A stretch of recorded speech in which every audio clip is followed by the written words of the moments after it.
अल्लाह ने इस दुनिया में 1,24,000 पैगंबरों को भेजा। उनमें सबसे पहले पैगंबर, सबसे पहले इंसान हजरत आदम अलैहिस्सलाम थे, जिनको अल्लाह ने बिना माँ बाप के पैदा किया था। जब अल्लाह ने हजरत आदम को पैदा करना चाहा, हजरत जिब्राइल अलैहिस्सलाम को हुक्म दिया, जाओ जमीन से एक मुट्ठी मिट्टी उठा कर लाओ।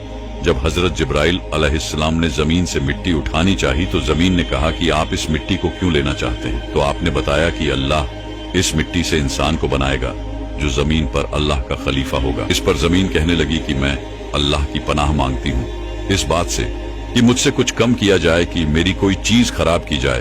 तो हजरत जिब्राइल अलैहिस्सलाम बिना मिट्टी लिए वापस चले आए और अल्लाह से अर्ज की, ए मेरे रब, जमीन ने तेरी पनाह मांगी तो मैं तेरे नाम और तेरी इज्जत का अदब रखते हुए वापस आ गया और उसे पनाह दे दी। फिर अल्लाह ने हजरत मिकाइल को भेजा तो वो भी इसी तरह वापस आ गए। फिर अल्लाह ने हजरत इजराइल को भेजा।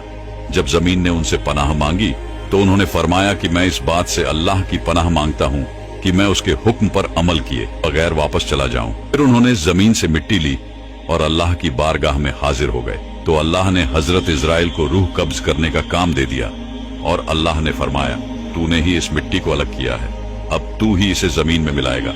और इस तरह इनका नाम मलाकुल मौत पड़ा। हमारे नबी इरशाद फरमाते हैं कि अल्लाह ने हजरत आदम को एक मुट्ठी मिट्टी से पैदा किया है जो पूरी जमीन से लाई गई थी, जिसमें लाल, सफेद, काली, नरम और सख्त मिट्टी शामिल थी।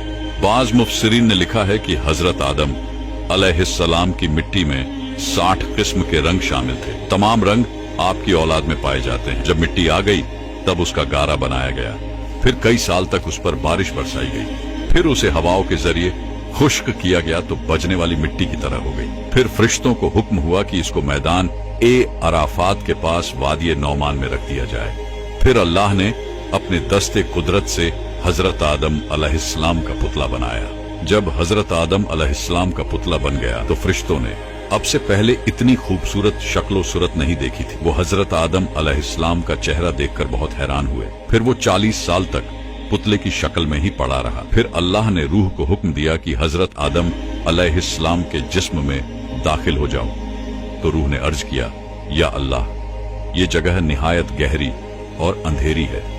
3 बार अल्लाह ने हुक्म दिया और तीनों बार यही अर्ज की तो अल्लाह ने फरमाया, ना चाहते हुए दाखिल हो रही हो तो निकलने में भी सख्त तकलीफ होगी। इसी वजह से जब इंसान के जिस्म से रूह निकलती है तो बहुत तकलीफ होती है। सबसे पहले रूह हजरत आदम अलैहिस्सलाम के सर में दाखिल हुई तो आपको छींक आ गई। तो अल्लाह ने आपके दिल में अल्हम्दुलिल्लाह कहने का इल्हाम फरमाया तो आपने अल्हम्दुलिल्लाह कहा तो इस पर अल्लाह ने खुद या रेहमुकल्लाह कहा। जब आपके सारे जिस्म में रूह पहुंच गई तो अल्लाह ने फरमाया, ए आदम, बता मैं कौन हूं? हजरत आदम ने कहा, तू अल्लाह है, तेरे सिवा कोई इबादत के लायक नहीं।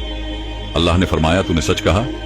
फिर अल्लाह ने हजरत आदम अलैहिस्सलाम को फरिश्तों की बैठी हुई जमात के पास भेजा और फरमाया, जाकर कहो अस्सलामु